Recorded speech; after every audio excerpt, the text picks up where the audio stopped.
అందరికీ నమస్కారం. Welcome to icon politics. నమస్కారం రాజేష్ గారు. నమస్కారం. సార్, నాకు ఒక విషయం చెప్పండి. ఒక పార్టీ ఎప్పుడైనా స్వింగ్లో గెలిచినప్పుడు బాగా అధికంగా సీట్లు వస్తాయి. ఆ, పోయినసారి గతంలో చూసాము. 2004లో కానీ, లేదంటే 2014లో కానీ, లేదంటే 2019లో కానీ రిజల్ట్స్ ఆంధ్రప్రదేశ్లో కొన్ని జిల్లాల్లో స్వీప్ అయ్యాయి. అంటే ఆపోజిట్ పార్టీకి ఒక్క సీట్ కూడా రాలేదు. ఫర్ ఎగ్జాంపుల్ 2014లో పశ్చిమ గోదావరి జిల్లా ఒక్క సీట్ కూడా రాలేదు వైసీపీకి. అలాగే ఇంకోటి విజయనగరం జిల్లా అనుకుంటా. ఆ తర్వాత ఇప్పుడు 2019లో 4 జిల్లాలు. ఒకటి విజయనగరం జిల్లా కంప్లీట్ టీడీపీ వైట్ వాష్ అయింది. తర్వాత నెల్లూరు జిల్లా, కర్నూలు జిల్లా, కడప జిల్లా. ఈ 4 జిల్లాల్లో టీడీపీ ఖాతా తెరవలేదు. ఆ, ఇంతకుముందు ఎప్పుడైనా సరే టీడీపీ ఇంత ఘన విజయం సాధించిందా ఎప్పుడైనా గత చరిత్రలో? ఒక జిల్లా మొత్తం కంప్లీట్ వైట్ వాష్ చేయడం. తర్వాత నెల్లూరు జిల్లాలో ముఖ్యంగా ఆ, రాజకీయంగా బాగా పరిపక్వత ఎక్కువగా ఉంటుంది. నెల్లూరు జిల్లాలో మొత్తం రాజకీయం మొత్తం మారిపోయేలా అక్కడి నుంచి మొదలవుతుంది. నెల్లూరు జిల్లాలో రెడ్లు వైసీపీకి ఎందుకు దూరం అవుతున్నారు? ఇప్పుడు చూస్తుంటే ఆల్మోస్ట్ సగం మంది కాన్స్టిట్యుయెన్సీలో లీడర్లందరూ టీడీపీ వైపు వచ్చేసారు. దీనికి గల కారణాలు ఏంటి? మీ విశ్లేషణ చెప్పండి సార్. అలాగే నిన్న ఈ మధ్య టీడీపీలో జాయిన్ అయిన వసంత కృష్ణ ప్రసాద్ గారు చెప్పారు, 10 నిమిషాలు కోటమిరెడ్డి శ్రీధర్ రెడ్డి గారిని అటాక్ చేశారు, బూతులతో తిట్టారు అసెంబ్లీలో అనేసి. ఎలా చూడాలంటారు? ఇంత పర్సనల్గా తీసుకోవడానికి రీజన్ ఏమై ఉంటుందంటారు? మీ విశ్లేషణ చెప్పండి సార్. మీరు ప్రస్తావించినట్టుగా తెలుగుదేశం ఎప్పుడైనా ఇటువంటి విజయం సాధించిందా అన్నది 1994 ఆ ఎన్నికల్లో తెలుగుదేశం కమ్యూనిస్టులు కలిపి అలయన్స్ గా కంటెస్ట్ చేయడం జరిగింది. 294 స్థానాలను ఉమ్మడి రాష్ట్రంలో ఆ ఎన్నికల్లో కాంగ్రెస్ పార్టీకి ప్రతిపక్ష హోదా కూడా దక్కల. కేవలం 26 స్థానాలకు పరిమితమైంది. అంటే 294 స్థానాలు ఉన్న సభలో ప్రధాన ప్రతిపక్ష హోదా దక్కాలి అని అంటే 1/10 షేర్ ఆఫ్ ది హౌస్, 10వ వంతు సభ్యుల బలం దక్కాలి. అంటే కనీసం 30 మంది శాసనసభ్యులు గెలిస్తే గానీ కాంగ్రెస్ పార్టీకి ప్రధాన ప్రతిపక్ష హోదా దక్కడానికి ఆస్కారం లేదు. అటువంటిది ఆ పార్టీకి దక్కింది 26 స్థానాలు మాత్రమే. తెలుగుదేశం పార్టీ తోటి మిత్రపక్షాలుగా పోటీ చేసిన కమ్యూనిస్టు పార్టీలకి 2 పార్టీలకి కలిపి 35 సీట్లు దక్కినాయి. కానీ ప్రధాన ప్రతిపక్షం కాంగ్రెస్ పార్టీ 89 నుంచి 94 వరకు అధికారం చెలాయించిన కాంగ్రెస్ పార్టీకి దక్కింది మాత్రం కేవలం 26 స్థానాలు. ఆ రోజుల్లో చాలా జిల్లాల్లో కాంగ్రెస్ పార్టీ బోణి కొట్టల. అదే పరిస్థితి తెలుగుదేశం పార్టీకి.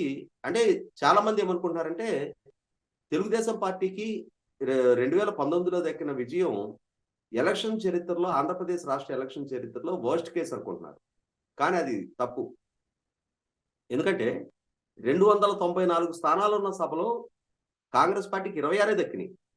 175 స్థానాలు ఉన్న సభలో 23 తెలుగుదేశానికి దక్కినాయి. ప్రపోర్షనల్ పరంగా చూసుకుంటే 94లో కాంగ్రెస్ కన్నా 2019లో తెలుగుదేశం కొంత మెరుగైన పర్సంటేజే. అట్లని చెప్పని అదేదో చాలా ఘనతగా చెప్పుకోవడానికి వీల్లేదు. ఘోర ఓటమే.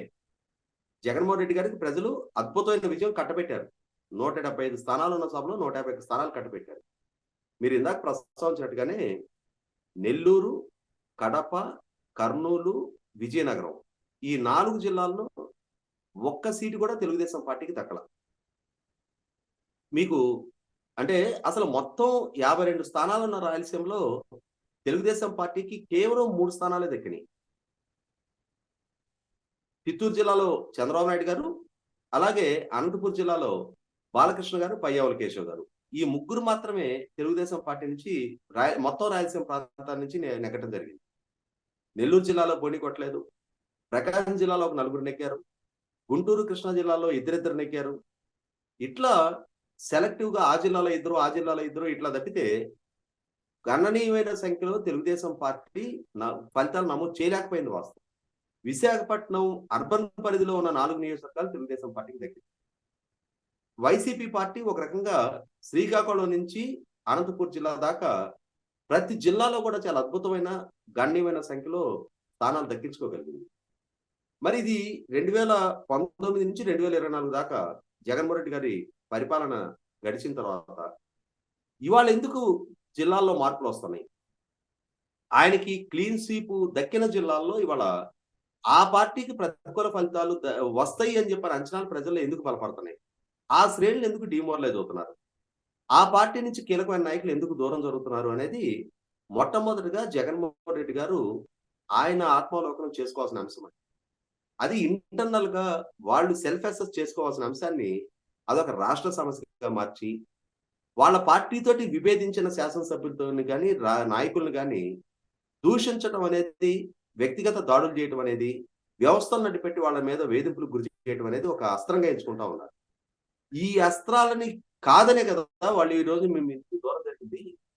ఇవాళ ఎందుకు కోటారెడ్డి శ్రీధర్ రెడ్డి గారు గాని, మేకపాటి చంద్రశేఖర్ రెడ్డి గారు గాని, ఆనవ రామనారాయణ రెడ్డి గారు గాని మీ నుంచి దూరం జరిగారు?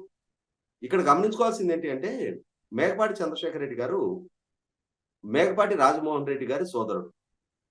ఈ మేకపాటి రాజమోహన్ రెడ్డి గారు జగన్మోహన్ రెడ్డి గారు కాంగ్రెస్ పార్టీతో విభేదించి, కాంగ్రెస్ పార్టీ ద్వారా సంక్రమించిన పార్లమెంట్ సభ్యత్వానికి, వాళ్ళ తల్లి పులివెందుల అసెంబ్లీ సభ్యత్వానికి రాజీనామా చేసి బయటకొచ్చి వాళ్ళు ఉప ఎన్నికలను ఎదుర్కొన్న తర్వాత, ఆ పార్టీ తరపున మళ్ళీ బయటకొచ్చి రాజీనామా చేసిన మొట్టమొదటి ప్రజాప్రతినిధి ఆ రోజు ఎంపీగా ఉన్న మేకపాటి రాజమోహన్ రెడ్డి గారు. అంటే జగన్మోహన్ రెడ్డి గారి కోసం కాంగ్రెస్ పార్టీ అధికారంలో ఉండగా, ఆయన స్వతహాగా వ్యాపారస్తుడు అయ్యున్నా గాని, చాలా పెద్ద క్లాస్ 1 కాంట్రాక్టర్ అయ్యున్నా గాని, సహజంగా వ్యాపారస్తులు అధికార పార్టీ తోటి సాన్నిధ్యం కోరుకుంటారు. కానీ జగన్మోహన్ రెడ్డి గారి కోసం అధికార పార్టీ తోటి వైరుధ్యాలకి సిద్ధపడి, ఆ రోజు అధికార పార్టీ ద్వారా సంక్రమించిన ఎంపీ పదవికి రాజీనామా చేసి ఉప ఎన్నికను ఎదుర్కోవడం జరిగింది. ఆ రోజు జగన్మోహన్ రెడ్డి గారి పరిస్థితి ఏంటి? ఆయన జైల్లో ఉన్నారు. అక్రమాస్తుల కేసులు నమోదయ్యున్నాయి. పుట్టెడు ఆరోపణలతోటి వేల కోట్ల రూపాయల లూటీకి పాల్పడ్డారు అని చెప్పని సిబిఐ వరుసపెట్టి ఛార్జ్ షీట్లు నమోదు చేస్తా ఉంది. అటువంటి పరిస్థితిలో నీ వెనక నేనున్నా అని చెప్పిన భుజం తట్టి ఆయనకు అండగా నిలబడింది మేకపాటి రాజమోహన్ రెడ్డి గారు. అటువంటి మేకపాటి రాజమోహన్ రెడ్డి గారితో పాటుగా ఆయన తమ్ముడు మేకపాటి చంద్రశేఖర్ రెడ్డి గారు తనకున్న ఎమ్మెల్యే పదవికి రాజీనామా చేసి ఉప ఎన్నికలు ఎదుర్కొన్నారు. ఆ రోజు జగన్మోహన్ రెడ్డి గారికి మద్దతు. ఈ రోజు అటువంటి వ్యక్తి వైసీపీ పార్టీ నుంచి జగన్మోహన్ రెడ్డి గారి నుంచి దూరం జరిగారు. నేను అవమానాలు ఎదుర్కొంటున్నా, నా నియోజకవర్గం వివక్షకు గురవుతుంది అని చెప్పని ఆయన బాహాటంగా బయటకు వచ్చి మాట్లాడుతున్నారు. నాకు వ్యతిరేకంగా నా నియోజకవర్గంలో ప్రత్యర్థులను ప్రోత్సహిస్తున్నారు, నన్ను ఇబ్బందుల పాలు చేస్తున్నారు అని చెప్పి ఆయన పదే పదే కంప్లైంట్లు చేస్తా ఉన్నారు. సిగ్గుపడాల్సిన వ్యవహారం ఇది. అంటే అసలు జగన్మోహన్ రెడ్డి అనే వ్యక్తికి రాజకీయంగా ఎటువంటి భవిష్యత్తు ఉంటుందో తెలియదు. ఆయన మీద పుట్టెడు కేసులు నమోదయ్యి జైల్లో ఉన్న సందర్భంగా ఆయనకి అండగా నిలబడి, ఆ పార్టీని కాపాడుకొని, తమకున్న పదవులను త్యజించి ఉప ఎన్నికలను ఎదుర్కొని, ఆ ఎన్నికల్లో నెగ్గి, ఆయనకు ఒక మోరల్ బూస్టింగ్ ఇచ్చిన నాయకులు ఇవాళ తనకి అధికారం దక్కి తనకు ఒక పదవి వచ్చిన తర్వాత అటువంటి నాయకులను అవమానపరచడం, వాళ్ళ నియోజకవర్గాలని వివక్షకు గురి చేయడం. ఇటువంటి సందర్భంలోనే మేకపాటి చంద్రశేఖర్ రెడ్డి గారు దూరం జరిగింది. అలాగే రామనారాయణ రెడ్డి. రామనారాయణ రెడ్డి గారి నియోజకవర్గానికి సంబంధించిన అపరిష్కృతంగా ఉన్న అంశాల గురించి ప్రస్తావించిన ఏకైక కారణంతో ఆయన పట్ల వివక్ష ప్రదర్శించారు, అవమానాలకు గురి చేశారు. ఆయన నియోజకవర్గంలో శాసనసభ్యుడిగా ఆయన కొనసాగుతుండగానే నేదురుమల్లి రామకుమార్ రెడ్డి గారిని తీసుకొచ్చి అక్కడ ఇన్ఛార్జిగా ప్రకటించారు. ఇవి ఖచ్చితంగా ఆ పార్టీలో ఆయన శాసనసభ్యుల్లో అంట్రెస్ట్ క్రియేట్ చేసింది వాస్తవం. అదే అంశం కోటమిరెడ్డి శ్రీధర్ రెడ్డి గారు. కోటమిరెడ్డి శ్రీధర్ రెడ్డి గారు కూడా ఆయనకు అధికారిక పదవులు లేవు, కానీ ఆ రోజున కాంగ్రెస్ పార్టీలో క్రియాశీలకంగా ఉన్న నాయకుడిగా ఉన్న రోజుల్లో కూడా రాజశేఖర రెడ్డి గారు అనేవాడిగా జగన్మోహన్ రెడ్డి గారి పట్ల అభిమానంతో, ఆ కుటుంబం పట్ల ఉన్న లాయల్టీ తోటి ఆయన కూడా కాంగ్రెస్ పార్టీ తోటి విభేదించి జగన్మోహన్ రెడ్డి గారితో సేల్ అయిన నాయకుడు. ఇవాళ వీళ్ళు వ్యక్తిగత కాంట్రాక్ట్లో వాళ్ళ వ్యక్తిగత భూముల కేటాయింపులు, గనుల కేటాయింపుల దగ్గర ప్రభుత్వంతో విభేదించాల.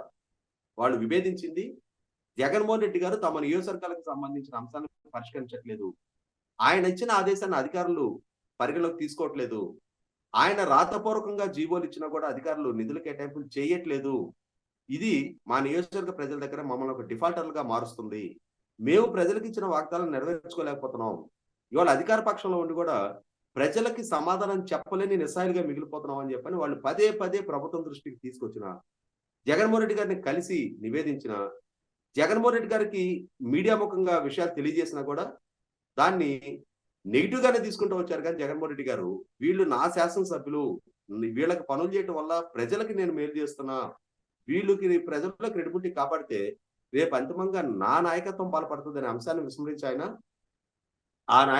ఆయా నాయకుల్ని బలహీనపరిచే ప్రయత్నం చేస్తూ వచ్చారు. పర్యవసానం ఇవాళ ఇది ఆత్మగౌరవ సమస్యగా మారింది. వ్యక్తిత్వం దెబ్బతింటున్న దగ్గర, గౌరవానికి భంగం కలుగుతున్న దగ్గర, అవమానాలు పడుతున్న దగ్గర లాయల్టీల కన్నా కూడా ప్రజలతో మమేకమై ఉండే నాయకులు తమ ప్రజల పక్షాన్ని నిలబడాలని కోరుకుంటారు. అంతిమంగా ప్రజలు కూడా తమ పక్షాన్ని నిలబడే నాయకుల్ని ఓన్ చేసుకుంటారు. ఇదే పరిస్థితి ఇవాళ నెల్లూరు జిల్లా ప్రజలు ఎవరైతే జగన్మోహన్ రెడ్డి గారితో విభేదించే నాయకులు ఉన్నారో వాళ్ళని ఓన్ చేసుకుంటా ఉన్నారు. ఇవాళ ఆ గ్యాప్ పెరుగుతా వెళ్తుంది. అది ఇవాళ వేమిరెడ్డి ప్రభాకర్ రెడ్డి గారు లాంటి జిల్లా పార్టీ అధ్యక్షుడిగా ఉండి రాజ్యసభ సభ్యుడిగా ఉన్నాయన ఇవాళ లోక్సభ ఎన్నికలు జరుగుతూ ఉన్నాయి. లోక్సభలో గెలవచ్చు, ఓడొచ్చు. గెలిస్తే పదవి దక్కుతుంది, ఓడితే పదవి పోతుంది.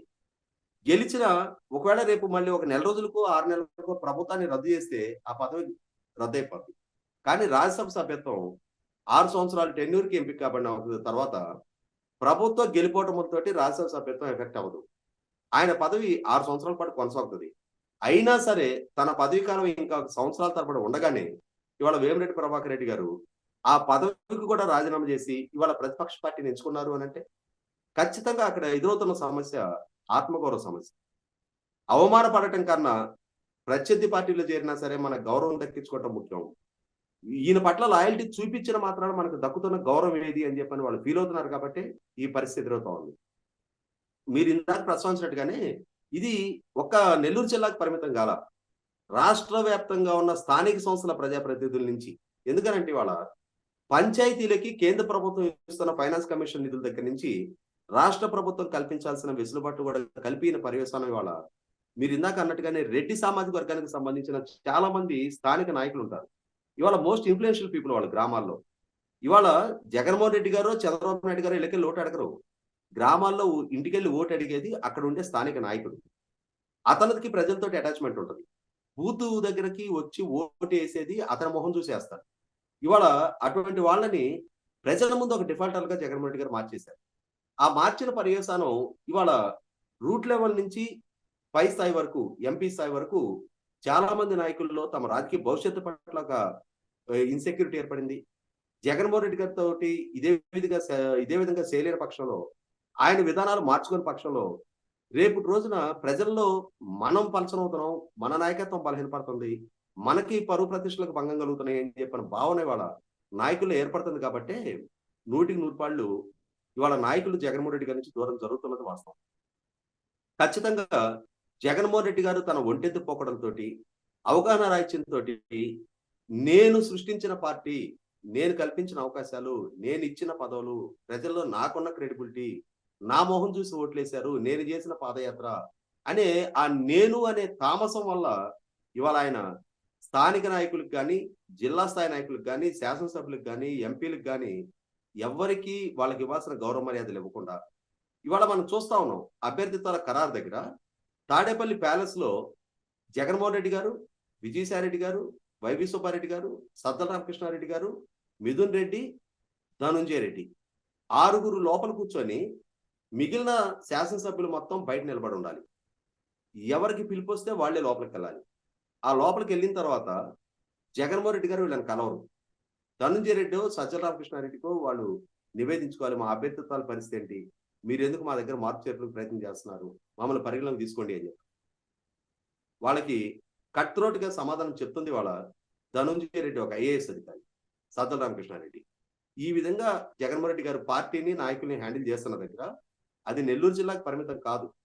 2014 ఎన్నికల్లో ఎట్లయితే వెస్ట్ గోదావరిలో వైసీపీకి 1 సీట్ రాని పరిస్థితి ఉందో ఇదే పరిస్థితి ఇవాళ చాలా జిల్లాల్లో రేపు ఎదురుగాబోతుంది. నెల్లూరు జిల్లాతో మొదలైన ఈ బీటల వారటం చాలా విస్తృతంగా ఉంది. ఏదైనా కన్స్ట్రక్షన్ చాలా కష్టం, డిస్ట్రక్షన్ చాలా ఈజీ. జగన్మోహన్ రెడ్డి గారి వైసీపీ పార్టీ 2019 ఎన్నికల్లో ఆ ఫలితం సాధించే నాటికి చేసిన కృషి, ప్రజల్లో నమ్మకం పెంచుకోవడానికి చేసిన ప్రయత్నాలు, ఆ చేసిన కష్టం చాలా ఎక్కువ. కానీ ఆ ఒక్క ఛాన్స్ తోటి అధికారం దక్కిన తర్వాత 30 సంవత్సరాల అధికారంలో కొనసాగుతాననే ఆశలు ఉన్న జగన్మోహన్ రెడ్డి గారు ఆ దిశగా ప్రయత్నాలు చేయలేకపోయారు. ఆయన సామర్థ్యం ఇంతే, ఆయనకున్న పరిపాలనా దక్షత ఇంతే, ఆయనకున్న మేనేజరియల్ స్కిల్స్ అవే. కాబట్టి ఇవాళ 5 సంవత్సరాల కాలంలోనే తన అహంకారపూరిత వైఖరితో ఒక రకంగా అధికారం కల్పించిన ప్రజల పట్ల కూడా వివక్ష ప్రదర్శిస్తా నేను ఏది అనుకుంటే అదే నడవాలని చెప్పని ఆయన వైఖరి ఆ పార్టీలో ఈ సంక్షోభాన్ని సృష్టించింది. రేపటి రోజున 2024 ఎన్నికల్లో అంటే 2014లో వెస్ట్ గోదావరి లాంటి ఫలితాలు చాలా జిల్లాల్లో వైసీపీకి రిపీట్ కావటం ఖాయం. అందులో మొట్టమొదటిగా నిలిచేది నెల్లూరు జిల్లా అనేది నిర్వివాదాంశం. ధన్యవాదాలు సార్. మనం ముందుగా అనుకున్నట్టు టీడీపీ క్లీన్ స్వీప్ చేస్తే మీరు చెప్పినట్టు 1994లో చూశారంటున్నారు. చూద్దాం మరి ఈసారి అలాంటి మరి అలాంటి ఫలితాలు రాబోతాయేమో. అలాగే ఒంటెత్తు పోగొడ్లు ఏ నాయకుడైనా సరే, నాయకుడు ఉన్నాక అందరినీ సమదృష్టికి చూడాలి. ఒంటెత్తు పోగొడ్లకు వెళ్తే ఖచ్చితంగా పార్టీని బలంగా కంచుకోటలో ఉన్న నెల్లూరు జిల్లా కాస్త ఈసారి మీరు చెప్పినట్టు చేతులకు దూరం అయ్యేలాగుంది వైసీపీకి. చూద్దాం సార్. ధన్యవాదాలు సార్.